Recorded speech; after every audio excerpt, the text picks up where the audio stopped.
Assalamualaikum warahmatullahi wabarakatuh. Kami dari kelompok 2 PKN kelas 10-5 ingin mempresentasikan dasar hukum Pancasila sila kedua kemanusiaan yang adil dan beradab dan implementasinya. Sebelum mulai, biarkan kami memperkenalkan diri terlebih dahulu. Nama saya Katlina Indah Maulina, absen 7. Perkenalkan, nama saya Keisha Talia Putri Kurniawan, absen saya 19. Perkenalkan, nama saya Andini Mursabila, absen 5. Perkenalkan, nama saya Aditya Khairul Rizal dari absen 1. Perkenalkan, nama saya Nadia Sabitul Asmi, absen 27. Perkenalkan, nama saya Muhammad Rizky Febriansyah, absen 36. Perkenalkan, nama saya Muhammad Imam Mutakin Pane, nomor absen 25. Pancasila sila kedua kemanusiaan yang adil dan beradab. Berarti dasar hukum harus menjunjung tinggi harkat dan martabat manusia, serta menempatkan warga negara pada kedudukan yang sama dalam hukum. Dasar hukum atau konstitusi juga harus memuat dan mendukung hak warga negara dalam memperoleh kehidupan yang layak dan sejahtera. Nah, hal ini itu mencakup kebebasan beragama, kebebasan berekspresi atau berpendapat, layanan pendidikan, layanan kesehatan, dan sebagainya. Nah, pasal utama yang memuat sila kedua Pancasila ini adalah Undang-Undang Dasar Negara Republik Indonesia tahun 1945 pasal 27 ayat 2 yang berisi tiap-tiap warga negara berhak atas pekerjaan dan penghidupan yang layak bagi kemanusiaan, serta pasal 34 ayat 2 yang berisi negara mengembangkan sistem jaminan sosial bagi seluruh rakyat dan memberdayakan masyarakat yang lemah dan tidak mampu sesuai dengan martabat kemanusiaan. Salah satu implementasi dari kedua pasal di atas adalah bantuan sosial oleh Kementerian Sosial yang dibagikan kepada masyarakat berupa dana atau sembako. Contohnya ada kartu prakerja, yaitu bantuan yang diberikan kepada masyarakat yang belum bekerja atau yang kehilangan pekerjaannya saat pandemi COVID-19. Lalu ada bantuan pangan non-tunai atau BPNT dan program Keluarga Harapan PKH, yaitu bantuan yang memiliki kriteria yang berbeda sesuai dengan kebutuhan atau kondisi dari masyarakat itu sendiri. Untuk bantuan yang diberikan kepada keluarga yang memiliki ibu hamil, yang memiliki anak SD, SMP, dan SMA, dan memiliki penyandang disabilitas itu dibedakan. Nah, hal ini itu sesuai dengan asas keadilan dan menjunjung tinggi kesetaraan martabat yang ada pada masyarakat. Nah, namun masih terdapat keluhan masyarakat terhadap belum meratanya bantuan sosial yang diberikan. Nah, Menteri Koordinator Bidang Pembangunan Manusia dan Kebudayaan menyatakan bahwa hal ini disebabkan oleh data terpadu kesejahteraan sosial masyarakat yang belum lengkap atau yang belum datanya itu belum lengkap atau belum sempurna. Nah, padahal pada kenyataannya terdapat suatu penyimpangan atau anomali, yaitu terjadinya tindakan korupsi yang salah satunya itu dilakukan oleh mantan Menteri Sosial Juliari Batubara. Nah, kasus korupsi ini terjadi karena ada kacaunya sistem pendataan penerima dana dan sistem penyaluran dana bantuan sosial ini. Nah, hal ini juga terjadi karena keteledoran atau kurangnya pengawasan yang dilakukan oleh pemerintah. Kebebasan berpendapat. Undang-Undang Dasar Negara Republik Indonesia tahun 1945 pasal 28 yang berbunyi kemerdekaan berserikat dan berkumpul, mengeluarkan pikiran dengan lisan dan tulisan dan sebagainya ditetapkan dengan undang-undang. Implementasinya yaitu masyarakat memiliki hak untuk berpendapat dengan sopan dan baik. Namun implementasinya masih belum berjalan dengan baik. Terdapat pelanggaran dan pembatasan kebebasan berpendapat. Yang paling sering terjadi adalah pembubaran paksa aksi demonstrasi. Banyak pembubaran demonstrasi yang berakhir dengan bentrokan antara pihak aparat dan demonstran, dan tidak sedikit yang menggunakan kekerasan. Contoh lain dari penyimpangan pasal 28 adalah saat proses pengesahan UU Cipta Kerja. Ketua DPR yaitu Puan Maharani mematikan mic saat rapat yang ada seseorang menyampaikan pendapat soal penolakannya atas UU Cipta Kerja.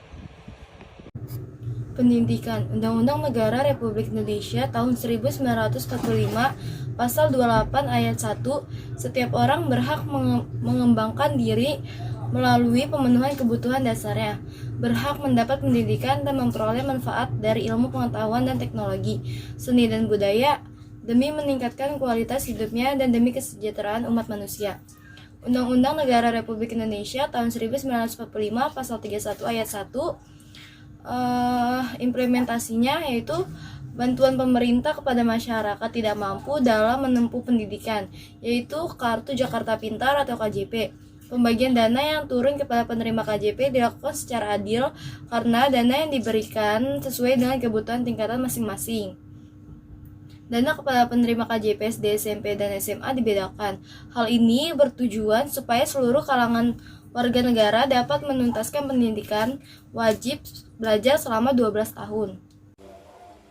Pada kesempatan ini, saya akan menjelaskan tentang kesetaraan hak. Undang-Undang Negara Republik Indonesia tahun 1945 Pasal 28D ayat 1 berbunyi, setiap orang berhak atas pengakuan, jaminan perlindungan, dan kepastian hukum yang adil serta pengakuan yang sama di mata hukum. Terdapat beberapa penyimpangan pada pasal ini. Salah satunya adalah hasil vonis hukuman yang diberikan pada Rahel V-nya dan Nenek Asyani. Rahel V-nya disebut mendapatkan keringanan karena bersikap sopan dalam persidangan kasus pelanggaran aturan karantina. Sedangkan Nenek Asyani yang bahkan sampai berlutut di persidangan kasus pencurian 2 kayu tidak mendapat keringanan. Hal ini menjelaskan bahwa masih terdapat ketidakadilan ketetapan hukum yang memandang status sosial masyarakat.